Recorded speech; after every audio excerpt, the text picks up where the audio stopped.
Spoiler alert, I love this movie. Don't give me hope.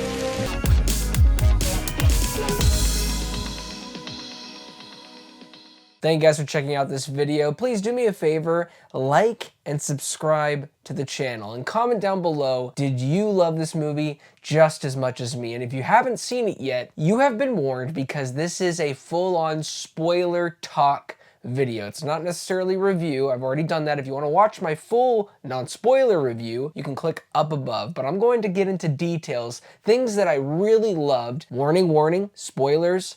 Let's go. James Gunn does the smartest thing in bringing all of us, people who know comic books and people who don't, an already established world. In this universe, metahumans have been known for about 300 years, and Superman has been on this planet for 30. Superman has been Superman for about 2 or 3 years. And within the first moment that we encounter this version of Clark Kent, Superman, he just lost a battle to the Hammer of Baravia, and we'll get into who really is the Hammer. It's Ultraman. And I believe all of us kind of got that vibe immediately, especially when we know how he's being controlled. And he's being controlled by Lex Luthor. It's actually really cool how he does it. He has like all these combinations, over 2,500 fighting combos that he can go up against Superman. That's how insane Lex is. He has studied this man for so long that, you know what, since we're already here, Ultraman, let's just talk about it. I'm here to confirm to all of you, Ultraman is not Henry Cavill.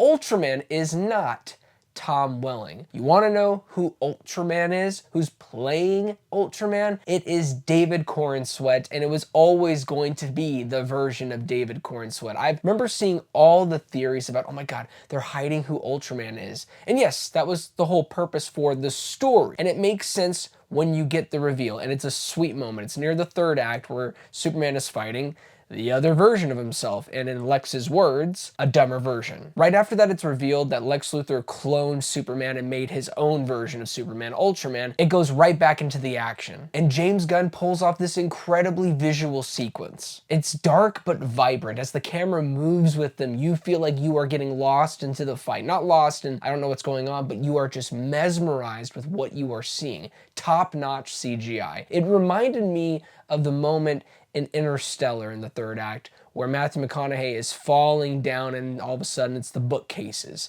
It just gave me that feeling. Got it out of the way. That is Ultraman, a alternative version of this Superman. I think it was incredibly smart for Gunn to make this move where we are already in a world that knows Superman, that knows superheroes, and that gives us the feeling that we need to catch up, right? Which was a worry, I think, that can be a concern for some people, but I believe that in the pacing and in the storytelling, where there are a lot of characters, it never feels overwhelming. This is very much Superman's movie. We don't have to do the tired trope where Kal-El crash lands into Smallville and being raised by Jonathan and Martha Kent. We, as a society, probably already know the gist of the origin story of Clark. And of course, there are going to be some people that don't. But this movie does a really smart job in the script to at least give that little bit of information. Instead of spending 20 minutes, they condense it into a couple lines where Clark and Lois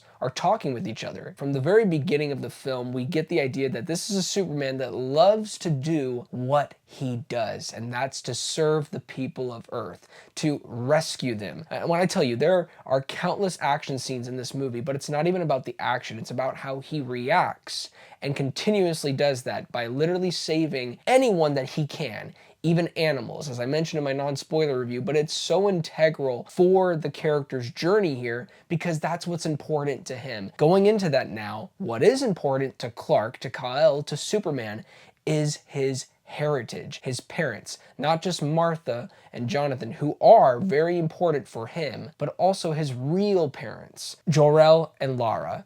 And it's really cool that James is staying true to his words, that he wants to bring back people that he's worked with, especially in the Guardians franchise, to here. For his first film, in the first 10 minutes, you get that. Bradley Cooper as Superman's dad, Jor-El. And the little detail of how they don't speak English, because I think in almost every single live action version, they always speak English. Correct me if I'm wrong. I'm not gonna act like I'm right all the time. I thought it was really cool to make it feel very foreign, very different. It is an alien language. It's Krypton. They're not from Earth.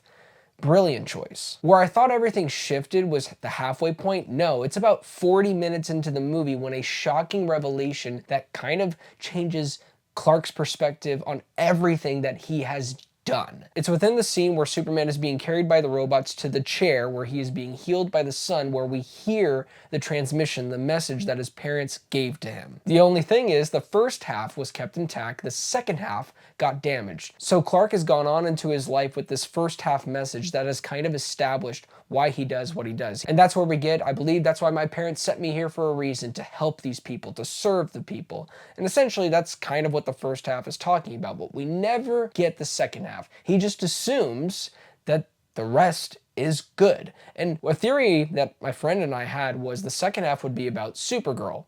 That's not the case. When Lex Luthor and his goons break into the Fortress of Solitude, that's where he finds the message and leaks it out for everyone while Superman is fighting that big kaiju. They basically are saying that humans are weak-minded and they're easy to rule. So son, since we have no home, take up as many wives as you can, rebuild our legacy, rebuild Krypton, rule with no mercy. I genuinely thought that this was something that Lex made up. He AI'd it. It was all AI generated. And then you get to the third act and everything is, oh, it was all lies. Superman's parents were still filled with hope. This symbol stands for hope. No, it was a really bold choice to go into that direction because that would shake someone to their core, especially if everything that they have believed from this source is saying something completely different. And it makes sense why the original title for this movie was Superman Legacy, because it was all about his legacy, but also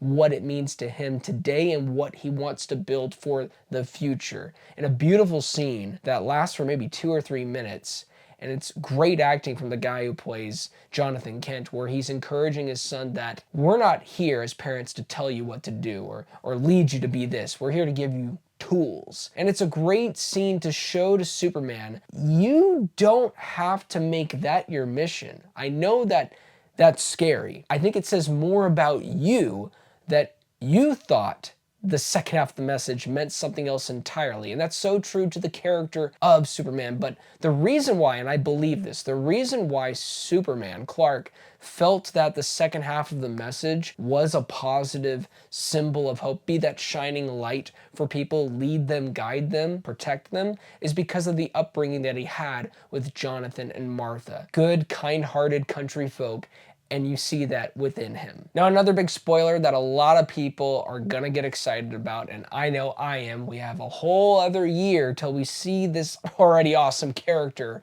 again, and that is Supergirl, played by Millie Alcock. And even with a 30-second to 1-minute moment at the end of the film, it delivered everything that I needed to know for this character and what to expect for the next movie. 1, she seems to be fun. 2, she seems to be crazy. And 3, she's a partier. So I'm all in for what director Craig, who gave us I, Tonya, and yes, a Disney live action reboot, remake, whatever you want to call it, that I enjoyed, Cruella. This moment also wasn't like a nostalgia bait scene like, hey, look, Supergirl's here. It narratively makes sense. Because if you go back into the film, Lois asks him, you have a dog? It's kind of a foster situation, he says back to her. Totally makes sense, and I didn't realize, it's probably in the comic books, I don't know, but Krypto is not Superman's dog. Supergirl's. That's awesome. So if anybody wants to be like, they just did that to just set up their next movie. Shut up! Shut up! Shut up! It actually makes complete sense for this plot, so back up. Either I didn't mention this or I did not mention it enough, and that's John Murphy's score. And not just John Murphy, David Fleming. These two just create gold together, especially when the backbone, the foundation of the score is really John Williams' Superman original score. In concept, that could sound pretty unoriginal, but James knew well enough that that score is so iconic and to use that throughout the film in little moments pulls at your nostalgic heartstrings, but also being your own thing at the same time, because this movie is about, it's really a love letter to the old school superhero films while also being something completely different and combining into like the Justice League Unlimited and Superman animated series. This movie really worked for me. The bold choices, the emotional beats, the visuals, the score, it all came together in a way that felt fresh, thoughtful, and engaging. It's not perfect, but I didn't even need it to be perfect. It just needed to be good. It needed to be something that can establish a world and get people excited for this character, number one, and get excited for the future ahead. And I believe James Gunn accomplished all of that and then some. So if you're at the end of this video and you haven't seen this movie yet, congratulations, you ruined it for yourself. Seriously though, let me know your favorite scenes that stood out to you in Superman. And what was your rating? Did you give it a 1? Did you hate this movie? Or did you give it a 10? Let me know between the 1 to 10 scale. I really want to hear it. I want to talk to you guys about this. Do not forget to like and subscribe, but most importantly, do not forget to be blessed.